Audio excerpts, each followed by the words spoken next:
One of the most beautiful parts of the Yom Tov of Sukkot, and there are so many beautiful parts, the Simchas Beis HaShoeva, sitting in the sukkah with our family, singing Zmiros, eating delicious food to serve HaKadosh Baruch Hu. One of the most beautiful parts of Sukkot is the Ushpizin. We're visited by our holy Avos in the sukkah. What's the significance of the Ushpizin? Why now?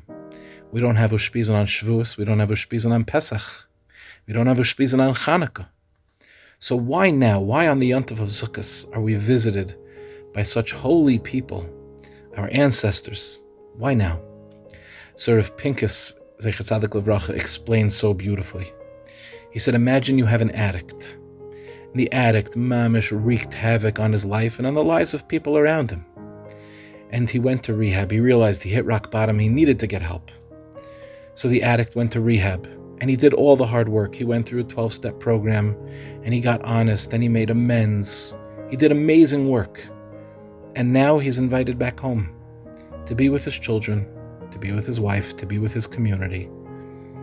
Rav Pinkus says, if he goes back to his old friends, there's no way his sobriety is going to last. It would be impossible. Imagine a person who, let's say, struggles with alcohol abuse.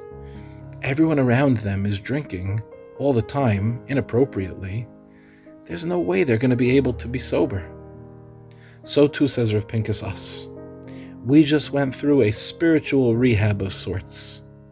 Elul, Rosh Hashanah, Aseret Yimei Tshuva, Yom Kippur. We crowned HaKadosh Baruch Hu as king. We said, HaKadosh Baruch Hu, we turn our will and our lives over to you. We made amends. We said, I'm sorry to HaKadosh Baruch Hu. We got honest. We recognized the pain and the damage that we had caused. We did a step 9, so to speak. Now we're invited home. The sukkah is HaKadosh Baruch Hu's home, and we're invited home. But if we all go back to our old friends, it's not going to last. So HaKadosh Baruch Hu says, be friends with the Ushpizin. Connect to a new chevra, and then the spiritual tshuva that you did will last. In this time, it's so important for us to be linked back to the Masorah. And when I say Masorah, I'm not here speaking about a particular way of living life, the confrontations with modernity and how we negotiate with the state of Israel. That's not what I'm referring to. I'm referring to the Masorah of the spiritual DNA that's inside of us. Inside of us, we have an Avram, a Yitzchak, and a Yaakov. These powers live inside of us. It's hard to go through Yom Kippur and to say, look at all the Averas that I've done.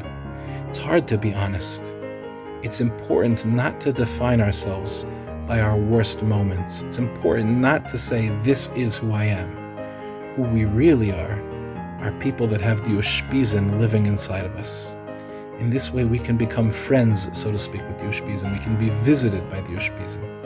And then, God willing, to take the Ushpizin with us after Sukkot, back into the darkness of the winter, but to know that we are spiritually sound, we are okay, we are forever connected to the eternal light of HaKadosh Baruch Hu.